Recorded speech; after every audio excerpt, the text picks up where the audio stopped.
तो यूपीएससी का एक विशाल बड़े स्तर का सिलेबस है, बहुत बड़ा सिलेबस है, छोटा मोटा सिलेबस नहीं है। और हमारे साथ हमेशा एक ही काम होता है, हम हमेशा एक ही बात सुनते हैं, पढ़ो पढ़ो पढ़ो, पढ़ना है पढ़ना है पढ़ना है, लेकिन कोई ऐसे ये नहीं बताता कि पढ़ें कैसे। तो आज के सेशन में आपको मैं बताने जा रहा हूँ कि पढ़ें कैसे, है ना। सिलेबस तो बहुत बड़ा है और इतने बड़े सिलेबस को आप कैसे पढ़ रहे हैं ये बहुत इम्पॉर्टेंट चीज़ है। पढ़ें कैसे, ये यदि आप समझ जाएं तो आपका पूरा का पूरा सिलेबस बहुत आसानी से आप लांघ जाओगे। बहुत बड़ा सिलेबस नहीं है, बहुत ईजिली और बहुत फास्टली। पहली चीज़ मैंने आपको बताया कि आपके दिमाग में जो भूलने की प्रवृत्ति है, ये भूलना एक वरदान है और भूलना आवश्यक है। और ये दिमाग में कोई भी चीज़ भूलती नहीं है, दिमाग उसे स्टोर करके रखता है लेकिन आपको बताता नहीं है। एक मेमोरी उसने ऐसी बना रखी है जिस मेमोरी में आपको पता न चले और पूरा डेटा स्टोर कर दे। दिमाग ने ऐसा पद्धति बना रखी है ताकि आप अच्छे से आपका दिमाग संचालित हो सके। ये दिमाग की अपनी या ईश्वर के द्वारा बनाई गई आपके लिए बहुत बड़ी चीज़ है, जिसके कारण से आप बिल्कुल संतुलित तरीके से बैठे हो। नहीं, आपकी सबकी ज़िंदगी में ऐसी ऐसी घटनाएं हैं, यदि सब अचानक से याद आ जाएं तो अभी आप लड़ पड़ोगे, झगड़ जाओगे, मारपीट करने लग जाओगे, एक दूसरे से ईर्ष्या करने लग जाओगे। भूलने से ही हमारी सारी चीज़ें कंटिन्यूअस रहती हैं, रिलेशन बने हुए हैं, आप शांत हो, सब कुछ हो। तो आज मैं आपको पढ़ने की, तो पहले तो ये चीज़ आपको बहुत अच्छे से दिमाग में बैठा लेनी है। अपने दिमाग में ये बैठा लेना है कि भूलना एकमात्र इल्यूजन है, भ्रम है और कुछ नहीं है। हम कुछ नहीं भूलते अपनी ज़िंदगी में। इसका मैं प्रैक्टिकल नॉलेज करके दिखाने वाला हूँ आपको, ठीक है।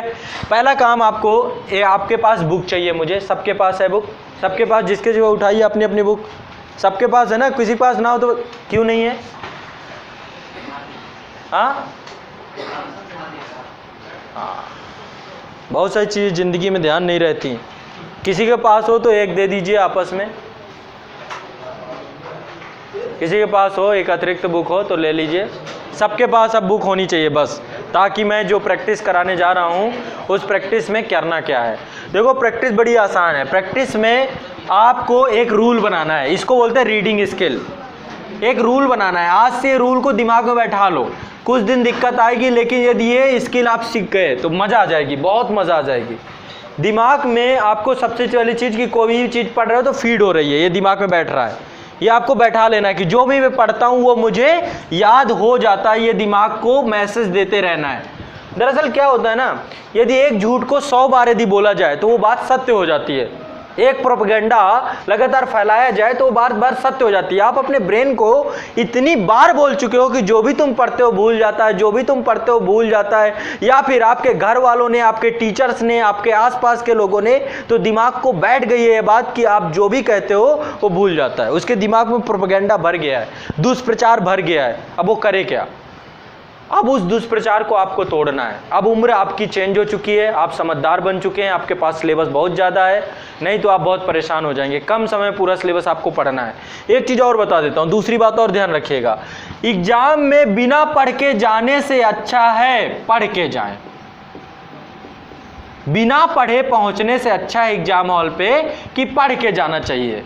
आप क्या करते हो, पूरे सिलेबस में सिर्फ 50% से कम सिलेबस ही पढ़ के जाते हो। पूरे सिलेबस में कोई भी आप केस स्टडी उठा के देख लेना, उसे पूछना यार पूरा कंप्लीट किया था क्या कभी, वो बताएगा नहीं, कंप्लीट ही नहीं हो पाएगा क्योंकि उसका पढ़ने का तरीका ही ऐसा है। तो मैं आपको सही सलाह दे रहा हूँ कि बिना पढ़े, आधा सिलेबस जो आप बिना पढ़े जाके एग्जाम हॉल पर बैठते हो उससे अच्छा आप पढ़ के जाओ। तो इसलिए पढ़ें कैसे, ये प्रैक्टिस करना बहुत ज़रूरी है और इसको प्रैक्टिस में आपको लानी होगी। रीडिंग स्किल के कुछ रूल आपको बता रहा हूँ, ठीक है। कुछ समय के लिए मुझे एक बुक दीजिए, कोई भी एक बुक दे दो। ये है मेरे पास एक NCERT बुक है मेरे पास, ठीक है। ये बुक है, कोई भी बुक है, कोई भी एनीबॉडी, कोई भी बुक, सबके साथ आप कर सकते हो। अच्छे रीडर की निशानी क्या होती है? अच्छा रीडर 3-4 काम करता है। पहला काम अच्छा रीडर क्या करता है, कभी आप लाइब्रेरी वगैरह में जाइएगा, बड़े बुजुर्ग लोग बैठे होते हैं, उनसे पूछो बाबूजी आप क्यों पढ़ रहे हैं? अब तो आपकी उम्र ढल गई, आप 75-80 साल के हो गए, कल के दिन निपट जाओगे, तो ये पढ़ाई किसके लिए? लेकिन वो पढ़ रहे होते हैं और बहुत गौर से पढ़ते हैं, बड़े गंभीरता से। न्यूज़पेपर देके घंटों पढ़ेंगे वो, और ऐसे पढ़ते हैं, ऐसे बुक लिए रहेंगे, बस ले लेके बस आराम से चल रहा होता है उनका, कुछ नहीं करते वो, बस ऐसे लिए रहेंगे और इतनी फास्टली पढ़ते हैं। उनसे कभी पूछे 1 घंटे में कितने चैप्टर जाते हैं? क्यों? क्योंकि उनका रीडिंग स्किल बहुत अच्छा हो चुका होता है और चीज़ें उन्हें याद रहती हैं। आप लोग विवेकानंद का नाम सुने कि विवेकानंद जो भी पढ़ते थे उन्हें बहुत याद है। उन्होंने एक रीडिंग स्किल डेवलप किया था और वही रीडिंग स्किल इतना अच्छा था कि लाइब्रेरी से आज बुक लेके जाते थे, कल वापस कर देते थे और कल में भी उसको चीज़ें याद रहती थी। पहली चीज़ उन्होंने प्रैक्टिस की कि ब्रेन को सारी चीज़ें याद रहती हैं। ये बहुत बड़े स्तर की प्रैक्टिस की। कभी उन्होंने अपने ब्रेन को बताया ही नहीं। उनका मैंने एक पूरा वृत्तांत पढ़ा था विवेकानंद का, जिसमें उन्होंने कहा कि आज तक मैंने कभी अपने ब्रेन को कहा ही नहीं कि तू कमजोर है, और मैं इसको कहना अपराध समझता था। मैंने हमेशा उससे कहा कि तेरी मेमोरी सबसे सुपर फास्ट है, और इसीलिए मुझे हमेशा मेरे ब्रेन ने धोखा नहीं दिया। मैंने जो भी पढ़ा मुझे बहुत याद रहा। तो आपको अपने दिमाग के साथ अन्याय नहीं करना है। अन्याय तब करेंगे जब आप अपने दिमाग को ये मैसेज देना शुरू करेंगे। कोशिश करिए, आज तक जो आपने किया अब नहीं करेंगे। आप ये मान के चलिए, दिमाग में बैठा लीजिए कि आप जो भी पढ़ रहे हैं, जो भी मेरी बातें सुन रहे हैं, वो आपको 100% याद रहने वाली हैं। ठीक, ये बात दिमाग में बैठा लो। पहली बात ये। अब पढ़ना कैसे है, पढ़ने का एक रूल बता रहा हूँ। पहला रूल ये है, जब भी अभी आपको पढ़ना, चूंकि आप अभी पहले स्टेज में हैं मेरे हिसाब से, तो पहले स्टेज में पढ़ने के लिए आपको करना कुछ नहीं है। एक हाथ में अंगुली का प्रयोग करिए, पेन ले लीजिए, जिस पेन से आपको इसमें साथ साथ कहीं कहीं पर वो करना पड़ेगा, अंडरलाइन कहीं मिल जाता है, कुछ मिल जाता है। पहला रूल ये होगा कि आपको कंटिन्यूअस, यहां से पेन आपने रखा तो इसको कंटिन्यूअस पढ़ना चालू कर दिया। अब मैं उंगली रखने के इसलिए बात करोगे कि इसका इंपॉर्टेंस है। बिना पेन रखे नहीं पढ़ेंगे आप शुरुआत में, क्योंकि आपकी ये पहला प्रारंभिक चरण में, आप आगे चल के चरण चेंज हो जाएगा आपका। ठीक है, फर्स्ट स्टेज है, आपको यहां से शुरू करना है और इसको कंटिन्यूअस चलते रहना है, एक स्पीड पे, एक मानक स्पीड पे। स्पीड इतनी ज़्यादा भी नहीं होनी चाहिए और स्पीड इतनी कम भी नहीं होनी चाहिए। दरअसल होता क्या है, ब्रेन आपका यदि आप कम स्पीड में पढ़ेंगे ना तो बहुत जल्दी थक जाएगा, और इतना थक जाएगा कि वो फिर कहीं ना कहीं पे आपको परेशान कर देगा। आपको उसको ये लगने लग जाएगा कि मेरा टाइम वेस्ट कर रहा है, समझ रहे हैं। और फिर फाइनली थकने के बाद उसको लगेगा छोड़ो यार कुछ और कर लेते हैं। ब्रेन बहुत फास्ट है, सुपर फास्ट है, ये देखते हो सेकंडों में कहीं चला जाता है, इसकी इतनी तेज गति है, समझ रहे हैं। तो आपको इसी गति से इसको काम करवाना है। जितनी गति से काम कराएंगे उतना अच्छा वर्क करेगा ये, जितना धीमा काम कराएंगे उतना ज़्यादा रुक के काम करेगा। तो आपको पहली रीडिंग स्किल का पहला वो कि जो भी चीज़ शुरू करेंगे उसको पीछे नहीं लौटेंगे। एक बार यदि आगे बढ़ गए तो फिर पीछे नहीं लड़ेंगे। कोई 1 लाख रुपए भी दे कि भाई पीछे वाली लाइन पढ़ लो तो नहीं पढ़ेंगे। अब 1 लाख में तो आप चले ही जाओगे, बिक जाओगे। रुक जाओ पीछे वाली पढ़ के, अभी मैं पीछे ही चलता हूँ। शुरू तो नहीं पढ़ना है, आप पूरी किताब को शुरू करता हूँ, थोड़ा रकम बढ़ाओ। तो आप ऐसा नहीं करना, ये चीज़ बैठा लो रीडिंग स्किल में कि मैं एक बार यदि कोई चीज़ पढ़ लिया, मैं अपने ब्रेन को, आपके ब्रेन को मैसेज है कि आपको जो भी चीज़ पढ़ रहे हो याद हो रही है। पहली चीज़ ये मैं गारंटेड कर रहा हूँ, 15 दिन करो मेरे साथ, 15 दिन ये काम करके दिखाओ आप रीडिंग स्किल में कि जो भी चीज़ आप पढ़ रहे हो उसको बिल्कुल एक मानक स्पीड से, एक मानक स्पीड है सबकी, किसी की ज़्यादा हो सकती है, किसी की कम हो सकती है, अभी स्पीड में चेक करूँगा इसी टाइम पे, मानक स्पीड से जिससे आपके दिमाग को बातें समझ में आए, उससे शुरू करना है और अंत तक चलते चले जाना है। ठीक, लगातार, बस रुकना नहीं है, बिल्कुल कंटिन्यूअस। जहां पे आपको लगता है कोई चीज आपको पॉइंट करना चाहिए तो वहां पे पॉइंट कर सकते हो, वो पेन से हल्का सा अंडरलाइन कर दिया, आगे बढ़ गए। समझ रहे हो मेरी बात को कि नहीं समझ रहे हो। एक मानक स्पीड से पढ़ना शुरू किया तो फिर पीछे नहीं लौटेंगे, चाहे जो हो जाए, चाहे दिमाग 500 बार कहे, जैसे कहे भूल रहा, अरे नहीं सब याद है, मुझे सब याद है। मैं आपको एक बात बताऊं, यही पेज है, मैं इस पेज को अभी, एक व्यक्ति है जो 1 बार पढ़ेगा, एक व्यक्ति है जो 20 बार पढ़ेगा, दोनों से पूछूंगा, दोनों का बराबर रिजल्ट आएगा। 20 बार वाला भी बार वही करेगा, क्योंकि उसके दिमाग में 20 बार वाला हो सकता है गलत परफॉर्मेंस दे, क्योंकि उसके दिमाग में बैठा है कि वो भूल रहा है, और जो 1 बार पढ़ के जा रहा है वो अच्छा रिजल्ट दे सकता है, क्योंकि उसने अपने दिमाग को मैसेज दे रखा कि हाँ मुझे सब याद है। इसलिए बार बार दोहराने वाला मुद्दा नहीं है, बात है कि आपने साइकोलॉजी क्या बना रखी है ब्रेन की, उसको चेंज करना है हमको। आप साइकोलॉजी पे काम क्यों नहीं कर रहे हैं, साइकोलॉजी पे काम कीजिए अपने। अब आपको पहला रूल तो ये रीडिंग स्किल का, मेरा पहला रूल क्या है कि जो भी पढ़ेंगे उसको वापस नहीं लौटेंगे। समझ रहे हैं बात को कि नहीं समझ रहे हैं, ठीक है। और एक निश्चित अनुपात में, निश्चित रेशियो पे आप पढ़ेंगे, एक निश्चित मतलब स्पीड आपकी एक तय होनी चाहिए, और पेन रख के पढ़ेंगे अभी शुरुआत में, ठीक है ना। और ऐसा नहीं होगा कि बस रुक गए सोचने, नहीं, बस पढ़ना है आपको, रीडिंग करना है। मैं लर्निंग की बात नहीं कर रहा हूँ, मैं रीडिंग की बात कर रहा हूँ। रीडिंग मतलब सिर्फ और सिर्फ आपको पढ़ना है, फिर मैं गारंटी लेता हूँ आपको याद कैसे नहीं रहता है। ठीक है, चलो इसकी प्रैक्टिस करेंगे। सब लोग अपनी अपनी कॉपियाँ निकाल लीजिए। पहले पेज से मैं जैसे यहाँ से स्टार्ट बोलूँ हम ये पढ़ेंगे, फिर मैं बाद में आप लोगों से सबसे शुरू करूँगा। कोई भी पहला चैप्टर खोल लो, ठीक है, पहला चैप्टर पहली लाइन पे पहुँचो और जब मैं स्टार्ट बोलूँ तो सभी लोग स्टार्ट करेंगे। मैं टाइमर यहाँ पे लगा के रखता हूँ और आपका 5 मिनट बाद मैं स्टॉप बोलूँगा। ठीक है, शांत रहिएगा। अपना अपना पेन सबके हाथ में होना चाहिए। सबने खोल लिया पेज? ठीक है, सबने खोल लिया कि अभी भी भटक रहे हैं? ठीक है, चलो स्टार्ट।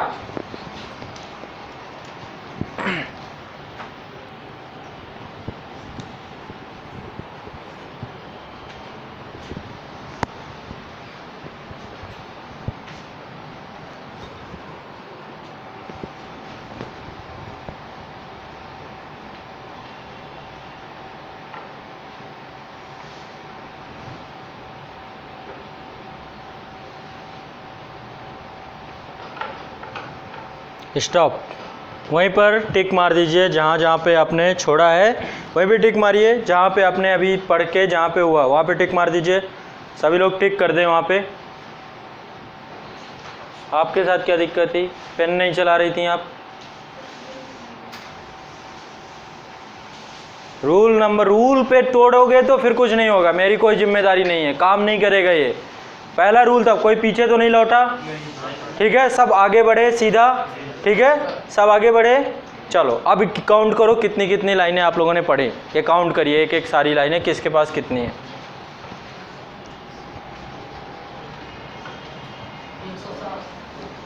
160 और कोई इससे ज़्यादा? 107 107। झूठ मत बोलिएगा, ये ध्यान रखिएगा। कोई भी झूठ बोला तो फिर चलेगा नहीं। अभी मैं पूछूंगा। 107 और हाँ 43। क्या बात कर रहे हैं, बहुत नीचे गया ये तो। और 92 और 105 120। सही है ना? गलत नहीं बोल रहे हैं ना? अभी देखिए, क्योंकि मैं अभी चेक करूंगा इसे। अभी 1 मिनट में मुझे चेक करने में टाइम नहीं लगेगा। हाँ 126। Very good. 88 117। आज ये बहुत ज़रूरी है क्योंकि इसके बाद आपको पता चलेगा आप आज कहाँ हो। कौन है 140? आप खड़े हो जाओ। आप मुझे बताओ, खड़े हो जाओ बस। बुक को बंद करो, बुक को बंद करो। क्या पढ़ा? सर भूगोल का परिचय। टॉपिक क्या था उसमें? उसमें टॉपिक था भूगोल की शाखाएं। भूगोल की शाखाओं में क्या क्या देखा उसमें? उसमें स्थलमंडल, जलमंडल, वायुमंडल और उसके बाद उसका डिस्क्रिप्शन। कौन सी क्लास की थी बुक? 11th class. दिखाओ बुक, लाओ इधर लाओ, आगे बढ़ा दो, मेरे पास पहुंचा दो। यदि इतना भी याद हो पा रहा है ना तो समझ लो कितनी बड़ी चीज़ है। यदि इतना करने के बाद इतना भी याद है आपको तो देखो कितना बड़ा, कितना फ़ायदे का ये आगे जाके जब प्रैक्टिस में चेंज होगी।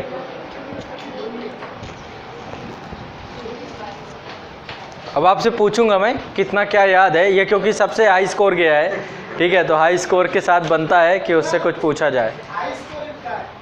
अच्छा, किन का? 195 जा सकता है। देखो मैं नहीं कह रहा, मैं अपना बताऊंगा 5 मिनट में मैं कितना जाता। 195 गलत नहीं। थोड़ा बुक दिखाइए, बुक कैसी है? ऐसा तो नहीं कि उसमें एक ही पे। हाँ ठीक है, कोई दिक्कत नहीं है। ये है, अच्छा ठीक है, सही है। 195 ठीक है।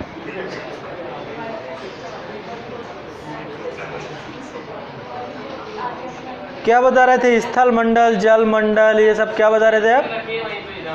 पेन से रखिए, पीछे नहीं सर, आगे पढ़ा है, बिल्कुल आगे इन्होंने। अरे सर इधर पढ़ा है इन्होंने,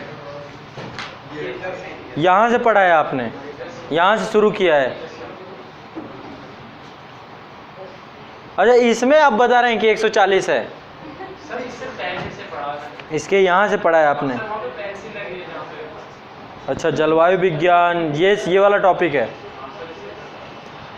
चलिए ठीक है। 195 वाले आपने क्या पढ़ा, टॉपिक क्या था आपका, देख के बता रहे हैं? कौन सी बुक है? ब्रह्मांड का उत्पत्ति कैसे हुआ उसके बारे में, आधुनिक सिद्धांत और प्रारंभिक सिद्धांत उसके क्या है। अच्छा ठीक। इससे एक बात सीखो, अब आपको ऐसे ही पढ़ना है जितनी एनसीईआरटी पढ़ना है, ये रूल बना लो। अब इसमें जहाँ जहाँ पे लगे बीच बीच में अंडरलाइन करो। इसमें आपको पेन जरूर होना चाहिए आपके हाथ में। यदि कोई बिना पेन के पढ़ेगा तो वो गड़बड़ कर जाएगा, क्योंकि देखो इसका रीज़न है। मान लीजिए अभी आपकी आंखों के सामने से अचानक से कोई भी चीज़ निकलती है, कोई पंछी निकल जाए, मान लो एयर जेट निकल जाए, आँख खड़े हैं यहीं से बिल्कुल प्लेन निकल गया, तो आंखें क्या होंगी, अपने आप तुरंत ऐसे होंगी, उसको देखेंगे। जो भी गतिविधि होगी आपके सामने वो तुरंत आपके आंखों को, आंखें ऑटोमेटिक घूमेंगी। तो पेन क्या करेगा, आपके आंखों को ऑटोमेटिक अपने हिसाब से ले जाएगा। जहाँ जहाँ पेन जाता जाएगा आंखें जाती जाएंगी, आपको आंखों को मोड़ना नहीं पड़ेगा। इसलिए शुरुआती प्रैक्टिस आपकी ये होनी चाहिए कि आप अपने पेन को हाथ में लेकर पढ़ें, बिना पेन लेके कोई नहीं पढ़ेगा, क्योंकि वहाँ पे जो भी चीज़ आपको लगता है अंडरलाइन भी करनी। पहला रूल ये है। दूसरा रूल, आवाज़ करते हुए नहीं पढ़ना है। बहुत सारे बच्चों के साथ दिक्कत होती है कि बोलते हुए पढ़ते हैं। मैं आपको आज एक रूल बताता हूँ। देखो दो तरीके की स्पीड है, एक है ध्वनि की स्पीड, साउंड की, और दूसरी है प्रकाश की। किसकी ज़्यादा होती है? लाइट की। लाइट की ज़्यादा होती है कि साउंड की ज़्यादा होती है? प्रकाश की ज़्यादा होती है। ठीक है, प्रकाश की स्पीड ज़्यादा होती है। जब आप बोलते हुए पढ़ते हो तो आपके कानों में आपका साउंड जाता है और वो ब्रेन में प्रोसेस होता है, जिसके कारण से स्पीड काफ़ी कम होती है और ब्रेन डल हो जाता है। जो बोलते हुए पढ़ेगा आधे घंटे बाद थक जाएगा, लिख ले वो लंबा नहीं पढ़ पाएगा। तो हमेशा सिर्फ आंखों से पढ़िए। लिपसिंग कर सकते हैं आप नॉर्मल, लेकिन वो आवाज़ कानों तक न जाए तो ज़्यादा बेहतर है। लिपसिंग भी ना करें तो ज़्यादा बेहतर है, यदि आपको अच्छा पढ़ना है, लंबा पढ़ना है तो आपको अगले 15 दिन तक ये पूरी हैबिट डालनी है। और जितनी भी बुक्स आपको एनसीईआरटी पढ़ना है, ये आप इसी तरीके से पढ़ेंगे, एक बार में एक भी बार पीछे नहीं लौटेंगे। चाहे जो कुछ हो जाए, इधर का उधर हो जाए, चाहे उससे 500 नंबर का क्वेश्चन, चाहे आईएएस ही ना बन जाए आप उसका पीछे पलटने के बाद, लेकिन नहीं पढ़ेंगे, आप पीछे नहीं जाएंगे। इसके बाद 15 दिन बाद आप ऐसे ही कंडीशन में पहुंच जाएंगे कि हर चीज़ आपको याद होने चालू हो जाएगी। 15 दिन के बाद आपको ऐसा लगेगा, अरे यार मैं तो कोई भी चीज़ पहली बार में पढ़ रहा हूँ, मुझे याद हो रही है। और डेली सिलेबस आपका भागता चला जा रहा है, दौड़ता चला जा रहा है, पूरा सिलेबस दड़ादड़ भाग रहा है। एक दिन में आप देख रहे हो आधी किताब खत्म। ठीक है, स्पीड अभी कम है आप लोगों की, बहुत कम है। जिनकी 43 है वो तो बहुत ही कम है। 195 भी ठीक है, मैं नहीं कह रहा कि बहुत अच्छी है। ये स्पीड कितनी जाएगी पता है? 285 तक जाती है। हमारे क्लास में एक बच्ची थी, करिश्मा नाम था उस बच्ची का, और पिछली बार जब मैंने प्रैक्टिस कराई थी तो वो 295 तक गई थी एवरेज स्पीड। मैं भी 300 तक मैं आपको आराम से चला जाऊंगा आपके साथ। अब तो मैं ऐसे नहीं पढ़ता, मैं आपको बताता हूँ, क्योंकि इतनी किताबें पढ़ने की प्रैक्टिस है। एक और रीडिंग का बड़ा लेवल होता है, रीडिंग का एक बड़ा लेवल आपको बताता हूँ। जो बड़े बड़े होते हैं लोग, जो मतलब बहुत लंबा रीडिंग का स्किल रखते हैं, वो पढ़ते कैसे? कभी देखा होगा वो लेट जाते हैं, लेट के पढ़ते हैं या कुछ करते हैं, तो वो करते क्या, ऐसे रखेंगे बुक, और उनकी हमेशा नज़र कहाँ होती है? जैसे ये पूरा सेंटेंस है, इसका बीच वाला, ये जो पॉइंट है बीच वाला, आंखों की दृष्टि यहाँ पे होगी, यहाँ पे। और हमेशा आंखें कैसी जाती हैं? ऐसे गई, यहाँ गई, फिर यहाँ गई, फिर तुरंत नीचे आ गई। तो हमेशा सेंटर वाला वर्ड पकड़ के रखते हैं। आगे चल के आप भी इसी लेवल में पहुंचोगे। सेंटर वाला वर्ड पकड़ोगे और इसी के माध्यम से इतना स्पीड से पढ़ोगे कि आप देखोगे 300 350 बड़ा नॉर्मल होगा 5 मिनट में लाइनें पढ़ना। इतना स्पीड अच्छी हो जाएगी आपकी। सेंटर वर्ड से ही आपको भागते चले जाओगे, आपको लगा रहे कुछ नहीं है, सब इजिली याद हो रहा है, दिमाग में तो कोई प्रॉब्लम, क्योंकि दिमाग में मैसेज पॉजिटिव है, वेव्स पॉजिटिव है ना, आपको याद हो रही हैं चीज़ें। देखो एक चीज़ बताऊं, हर चीज़ का 50-50% होता है, हर चीज़ में 50-50% होता है। यदि आपको लगता है कि आप कोई चीज़ भूल रहे हैं, तो चलो 50% आप भूल रहे हैं, लेकिन 50% याद तो कर रहे हैं। तो यदि 50% याद करें तो आप इस याद वाले 50% के साथ क्यों नहीं रह रहे हैं? इसको क्यों नहीं इंपॉर्टेंस दे रहे हैं? आप हमेशा भूलने वाले 50% को ज़्यादा इंपॉर्टेंस देते हैं। समझ रहे हैं मेरी बात को? ये बहुत बड़ी चीज़ है। तो अब ये प्रैक्टिस से आपको पढ़ना, कोई भी बुक उठाइए ऐसे ही पढ़िए, फिर देखिए मेरी बात। ये फर्स्ट रीडिंग इसी तरीके से सेकंड रीडिंग और ऐसे ही थर्ड रीडिंग। पेन हाथ में होना चाहिए, साथ साथ अंडरलाइन भी करते चले जाओ जो जो अंडरलाइन करना हो। फर्स्ट रीडिंग में पेन का कलर दूसरा, सेकंड रीडिंग में पेन का कलर तीसरा और थर्ड रीडिंग में पेन का कलर चौथा, तीसरा फिर देखना। 3 रीडिंग कर लो एक बुक की, खत्म बात। सेम जैसे मैंने आपको तरीका बताया, रट ना जाए कोई बात तो बताना मुझे, बस वापस मत लौटना, ये रूल याद कर लो। जो वापस लौटा वो गया, उसने अपने ब्रेन को फिर से मार दिया। जैसे चल रहा था ब्रेन वैसे ही चलेगा, उसका कुछ नहीं बदलने वाला। ये अगले 15 दिन करके देखो, फिर मेरे पास आके रिजल्ट खुद बताओगे कि सर बहुत फायदा हुआ, मेरा तो अब सब चीज़ें याद होने लगी, मेरा कॉन्फिडेंस बढ़ रहा है, मेरे सब्जेक्ट खत्म हो रहे हैं। जो किताबों का ढेर ऐसे लगा था, वो किताबों का ढेर रीडिंग वाली बुक्स इधर बढ़ता जा रहा है। सब इधर अभी ये किताबें, एक तरफ आपकी किताबें रखी हैं जिनको आपने तो छुआ नहीं, पढ़ा तो आधा पढ़ा, 4 पेज पढ़ा, 8 पेज पढ़ा, फिर छोड़ दिया, पूरी किताब कभी नहीं पढ़ी। ऐसे पढ़ो, 2-3 दिन में किताब खत्म करके फेंक दो। तो मैं जो टारगेट देने जा रहा हूं आप लोगों को, एनसीईआरटी ऐसे ही पढ़नी है। इसी बेस पे मैं आपको टारगेट दूंगा कि भाई आज आपको ये बुक है, इस बुक के 15 पेज, 20 पेज, 50 पेज, 100 पेज, ये 4 दिन का टाइम दे रहा हूं पढ़ के लाने। समझ रहे हो मेरी बात को? तो रीडिंग का ये सबसे बेहतरीन तरीका होता है। आप अपने दिमाग को पॉजिटिव वेव देते हुए पढ़ाई करना प्रारंभ कीजिए, फिर मुझे बताइएगा कि आपको याद कैसे नहीं रहता है। समझ गए कि नहीं समझ गए? कोई डाउट हो तो बताए कोई कि उसे डाउट है। आप अब ऐसा पढ़ना शुरू कर दोगे आज से, कुछ भी पढ़ते हो, न्यूज़पेपर पढ़ो, कुछ भी पढ़ो, कुछ दिन करके देखो। कुछ दिन आपको लगेगा कि आपको चीज़ें भूल है, क्योंकि पुरानी साइकोलॉजी उसको खत्म होने में टाइम लगेगा। नई साइकोलॉजी जब आपके अंदर इंटर होगी ना, यदि कुछ अभी पढ़ोगे, 1 घंटे बाद पूछूंगा ना, बताओगे आप। 1 दिन बाद पूछूंगा तो मैं बताओगे आप, 4 दिन बाद पूछोगे तो बताओगे आप, क्योंकि आपको हर चीज़ साइकोलॉजी आपकी गंदी है, इस कारण से दिक्कत हो रही है। क्लास में जो लिख रहे हो ना, आपको लगेगा याद होता जा रहा है मेरे साथ साथ। तो अभी इस साइकोलॉजी को अपने ब्रेन में बैठाना है और पढ़ना शुरू करना है। 15 दिन बाद मुझे मिलिए और बताइए कि सर कितना बड़ा काम कर दिया मैंने आप लोगों के लाइफ में। ये आप प्रैक्टिस करिए, हैबिट में बदल दीजिए, यही आपकी आदत बन जानी चाहिए। ठीक है? आप पीछे लौट के नहीं पढ़ेंगे और एक औसत मानक स्पीड से पढ़ेंगे। लिपसिंग करने की कोशिश मत करिए, आंखों से पढ़िए, सिर्फ आवाज़, साउंड मत निकालिए, नहीं तो आपको लंबा पढ़ना, आपका सिलेबस बहुत ज़्यादा है तो आपको आवाज़ नहीं निकालना, जिसके कारण से आपको प्रकाश की चाल से आपका ब्रेन काम करे, ना कि ध्वनि की चाल से। आपके ब्रेन की प्रोसेसिंग लाइट की स्पीड से होनी चाहिए, ना कि साउंड की स्पीड से। यदि बोलेंगे तो अभी जैसे मैं आपको बोल रहा हूं, ये साउंड की स्पीड से जा रहा है आपके दिमाग में, लाइट की स्पीड से यदि मैं डाल सकता आपको, वो होता है इमेजेस दिखाऊं मैं आपको चीज़ों को लेकर के। हर चीज़ ऑडियो विजुअल होता है ना, वो ज़्यादा बेनिफिट होता है। विजुअल में आप आसानी से समझते हो चीज़ों को। तो आपको हमेशा ब्रेन की स्पीड को लाइट की स्पीड में रखने का प्रयास करिए पढ़ाई के समय। इससे आपका ब्रेन थकेगा नहीं, बहुत पॉजिटिव फील करेगा। और एक चीज़ और बताऊं, पढ़ने में एक और चीज़ इन्वॉल्व कर लीजिए, पोमोडोरो टेक्निक। पोमोडोरो टेक्निक क्या है? पोमोडोरो टेक्निक का मतलब है कि आपने जैसे मान लीजिए आपका 2 घंटे का स्लॉट है, क्लास में भी आप देखते होंगे मैं पढ़ाते पढ़ाते बीच में आप लोगों का एंजॉय कराने लगता हूँ, 2 बातें 4 बातें इधर की लेके आता हूँ। ये पोमोडोरो टेक्निक का एक टीचिंग में हिस्सा है। मैं इस टेक्निक को फॉलो करता हूँ अपनी पढ़ाई में भी, आप लोगों को पढ़ाने में भी। होता क्या है कि आधे घंटे बाद, ये वैज्ञानिक रीज़न है, आधे घंटे बाद ब्रेन में ऑक्सीजन की कमी, पानी की कमी, बहुत सारी चीज़ों की कमी होनी चालू हो जाती है। तो आपका ब्रेन क्या करता है कि, या फिर जो डाटा ब्रेन कलेक्ट करता है वो आधे घंटे के बाद उसको रिस्टोर, उस मेमोरी में डालना शुरू कर देता है। उस पूरे आंकड़े को इकट्ठा करके आपकी अवचेतन मस्तिष्क में डालना शुरू करता है आधे घंटे के बाद। तो जब वो ट्रांसफर कर रहा होता है डेटा, फाइल को ट्रांसफर, क्योंकि उसे आगे ध्यान लगा के रखना है, तो कुछ समय के लिए मन को भटकाता है आपके। बिल्कुल तय बात है, साइंस नहीं क्या, कभी देखिएगा नेट में डालिएगा यूट्यूब वगैरह में कि पोमोडोरो टेक्निक है क्या, बहुत बड़े बड़े रिसर्च हैं इस पे। तो आधे घंटे के बाद आपका ब्रेन जो है आपका डाटा ट्रांसफर करता है, या जो आंकड़े आपने पढ़े उनको संजोने का, उनको याद रखने की कोशिश करता है। तो उस अवधि में आपका ध्यान थोड़ा सा भटकता है, आपको लगता है, आपका दिमाग थोड़ा थकान सी महसूस करता है। तो उस अवधि में थोड़ा सा 10-5, वो बहुत लंबा टाइम नहीं लेता, 5-10 मिनट के लिए रिलैक्स लेना चाहिए। 5-10 मिनट के लिए इधर उधर की चीज़ें करनी चाहिए जो पढ़ाई की गतिविधि नहीं है। ठीक है? तो आप अपनी पढ़ाई में जब आप पढ़ रहे होते हो बंद एकांत कमरे में, आधे घंटे पढ़िए, 45 मिनट अपने ब्रेन से पूछ, आप जब पढ़ेंगे पढ़ते पढ़ते कितने मिनट बाद आपको थकान आती है, आप एक बार ऑब्जर्व करिए। लगातार 1-2 दिन 4 दिन पढ़िए कि पढ़ने के बाद कितने देर बाद दिमाग थोड़ा सा इधर उधर भटकना शुरू करता है। तो आपको पता चल जाएगा कि आपका ब्रेन का टाइमिंग क्या है। आपके ब्रेन की एक प्रॉपर टाइमिंग है जिसके बाद वो भटकता है, वो एक साइकिल बना हुआ है। तो अपने ब्रेन को एक बार ऑब्जर्व करके देखना है कि ये भटकेगा कितने देर बाद।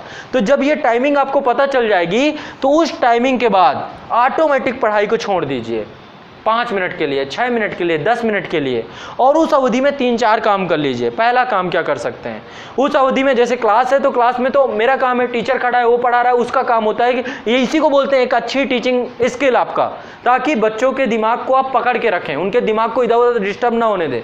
मैं लगातार पढ़ाता जाऊँ, मैं आपको मशीन थोड़ा ना, आप बैठे हो, आपका ब्रेन है। तो टीचर का काम होता है कि बच्चों के दिमाग को पकड़ के रखे। वो टेक्निक तो टीचर है वो अपना प्रयोग करेगा, लेकिन आपका काम क्या है, जब आप सेल्फ स्टडी करते हो, आपका काम है कि आप उस अवधि में जब आपका दिमाग थकता है, यानी वो अवधि आपको पता चल जाएगी जब आप डेली ऑब्जर्व करोगे कि कितनी देर बाद ध्यान भटकता है, उस अवधि में 3-4 काम करो। पहला काम कर सकते हो, सोना नहीं है उस अवधि में, पहला काम कि 10 मिनट के लिए थोड़ा सा सो लेते हैं। काम कर सकते हो, एक्सरसाइज कर सकते हो। ब्रेन में डोपामाइन बढ़ाना है हमें। डोपामाइन एक हार्मोन्स होता है जो आपको खुशी प्रदान करता है, ठीक है। तो आपको थोड़ा सा एक्सरसाइज कर सकते हो, कुछ नहीं करो, पुशअप कर लो, सिटअप कर लो, सीढ़ियाँ उतर चढ़ लो, या फिर आओ ठंडा ग्लास पानी पी लो, पानी पीने के अलावा डीप ब्रीदिंग कर लो, थोड़ा सा कुछ खा लो। फल फ्रूट में देखो, खाने का टाइम अलग है, लंच का टाइम अलग है, डिनर का टाइम अलग है, वो उसी समय लंच निपटाने लग गए। वो पढ़ाई का टाइम था, पढ़ाई के टाइम में आप अपने ब्रेन को अच्छे से वर्क कराने के लिए कुछ बेहतर करने चाहिए। कुछ लोग तो चाय का सहारा लेते हैं, कॉफ़ी पीने लगते हैं, उससे क्या होता है, उत्तेजक पदार्थ होते हैं, वो आपके ब्रेन को एक्टिव कर देते हैं फिर से। वो नहीं लेना चाहिए, वो अच्छी चीज़ नहीं है। चाय कॉफ़ी आपको आपके ब्रेन को और निष्क्रिय बना देती है, आप अभ्यस्त हो जाएंगे। बिना चाय कॉफ़ी के फिर आपका मन नहीं लगेगा, उस सबसे बहुत बेहतर बेनिफिट नहीं है। बेहतर है कि आप अपने बॉडी के ऊपर काम करें। अब पता चला पुष्पे मार रहे हैं तो आप 25-30 मार गए, ऐसा भी नहीं करना, 2-3 बहुत हैं, बस 2-3 मार लो, इनफ हो गया। वो जिम में मारना आप 25-30-35 जितना मारना वो अलग मुद्दा है। यहाँ पे मैं चाह रहा हूँ पढ़ाई का एक हिस्सा क्या, कुछ जोक सुन लो, पढ़ाई के इतर का काम करना है बस, पढ़ाई के बाहर का काम जिसमें ध्यान बहुत ज़्यादा समय तक के लिए ना भटके, ठीक है। कुछ भी सुन लो, जैसे कि वो रेडियो FM में बउआ आता है ना, रौनक, बउआ को सुन लो, वो आनंद दे देगा आपको। थोड़ा सा कुछ भी सुन लो जो आपको मन लगता है। सिंगिंग का बहुत शौक है, म्यूजिक सुन लो। कुछ बजाना चाहिए, इंस्ट्रूमेंट बजाना चाहते हो, थोड़ी देर बैठ के बजा लो, 5-10 मिनट, जो आपकी मर्जी हो, ठीक है। कुछ लोग हैं कि लेके बाहर जाके बस फूकना चालू कर देते हैं, वो भी ठीक नहीं है। ये सब चीज़ें, ये तरीके होते हैं, थक गया दिमाग, कहते हैं रुक जाओ यार, फूंक के आते हैं। कभी आप देखोगे लोग तंबाकू खाते हैं, वो खड़े खड़े तंबाकू खाएंगे, जो मजदूर आदमी होते हैं वो सभी, ये सब काम स्टूडेंट के लिए नहीं है। आपका ब्रेन एक संपत्ति है, इस संपत्ति को बहुत स्वस्थ बना के रखना है। भोजन बहुत सिलेक्टिव हो, खान पान बहुत, तेल वेल वाली चीज़ें खत्म कर दो अपनी लाइफ से, नहीं खाओ तेल, ये चीज़ जो भी ऑयली हो छोड़ दो, या ऑयली फूड नहीं खाना मुझे, बॉयल फूड खाओ जितना भी हो, मिनिमम तेल, मसाला बहुत कम हो, ऐसी चीज़ें खाओ। फल फ्रूट भर दो अपने घर, फल फ्रूट रखो ज़्यादातर। तो ये सब चीज़ें यदि आप फॉलो करोगे ना, तो देखो दिमाग कितना अच्छा काम करता है, कितनी जल्दी, कितना बढ़िया आप जो भी पढ़ते हो आपको याद होता है। दरअसल आपने कचरा भर रखा है दिमाग में, और आपको लगता है कि नहीं सब बढ़िया है, सब बेहतर है, काम करना पड़ेगा आपको। तो पोमोडोरो टेक्निक होती है कि पढ़ाई, मान लीजिए 30 मिनट आपका ब्रेन काम करता है, तो 5 मिनट का रेस्ट, 10 मिनट का रेस्ट, फिर 30 मिनट पढ़ाई, फिर 5 मिनट का रेस्ट, फिर 30 मिनट पढ़ाई। आप लंबा पढ़ जाओगे, एक दिन में 18-18 घंटे बाद थकोगे नहीं। क्यों? क्योंकि आप प्रॉपर वर्क करके और ज़्यादा याद कर पाओगे। पढ़ने का तरीका ये, रीडिंग स्किल जो मैंने आपको बताया, और बीच बीच में ब्रेक लेने का तरीका भी बना के रखिए। 45 मिनट पढ़ना है, 5 मिनट का ब्रेक, फिर 45 मिनट पढ़ना है, फिर 5 मिनट का ब्रेक, सेल्फ स्टडी प्रोग्राम पे। समझ रहे हैं? बस ये 2 चीज़ें अपना लो, फिर देखो मुझे बताना कि सर कितना बढ़िया चल रहा है, बढ़िया से सब याद हो रहा है, सब कुछ पढ़ रहे हैं, कोर्स खत्म हो रही, किताबें खत्म होती जा रही, किताबें पूरी पढ़ रहे हैं पहली बार, आज तक कभी किताबें पूरी पढ़ी नहीं कोई भी किताब को, फिर बताना आप मुझे, ठीक है? ठीक है कि नहीं ठीक है? हाँ, तो ये इसको फॉलो करके देखो, फिर मुझे बताना। और सर स्पीड में ये हो रहा था कि दिमाग भटक नहीं रहा था। यदि आप ज़्यादा स्पीड में पढ़ोगे, अरे वो देखते हो ना जो मोटरसाइकिल वाले स्टंट करते हैं, वो 100 की स्पीड में ना चलाए, उससे कहो भाई 20 की चला के दिखाओ, तो 2 मिनट में गिर जाएगा, खुद भी गिरेगा, खुद भी। स्पीड बहुत अच्छी चीज़ है, स्पीड किसी भी चीज़ को एकाग्र बना के रखती है, ठीक है? तो आप स्पीड से करोगे, क्योंकि ब्रेन की स्पीड वो है। दरअसल एक सिद्धांत है, मैं आपको एक सिद्धांत बताता हूँ, ब्रेन का सिद्धांत है। ब्रेन के पास थ्योरी ये है कि उसे भटकना ही है, ईश्वर ने उसे बनाया ही भटकने के लिए है। आप क्या चाहते हो? आप उस सिद्धांत को तोड़ना है, वो रूल है, वो नियम है, प्रकृति का एक लॉ है, उठ के भटकने का नियम है। आप नियम तोड़ना चाहते हो। गुरुत्वाकर्षण का नियम है कि कोई चीज यदि ऊपर से फेंकी जाए तो नीचे ही जाएगी, वैसे ही दिमाग का नियम है को भटकेगा ही। आप क्या चाहते हो कि कोई चीज नीचे फेंको ऊपर जाए, तो आप नियम तोड़ना चाहते हो गुरुत्वाकर्षण का। तो आप चाह रहे हो दिमाग ना भटके। कैसे ना भटके भाई, उसको तो उसका नेचर है, वो इसी प्रकृति में बनाया गया है।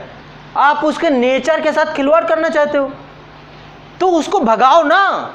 यदि उस पावर का यूज क्यों नहीं कर रहे हो उसको एक टॉपिक दो कि इस टॉपिक में भाग।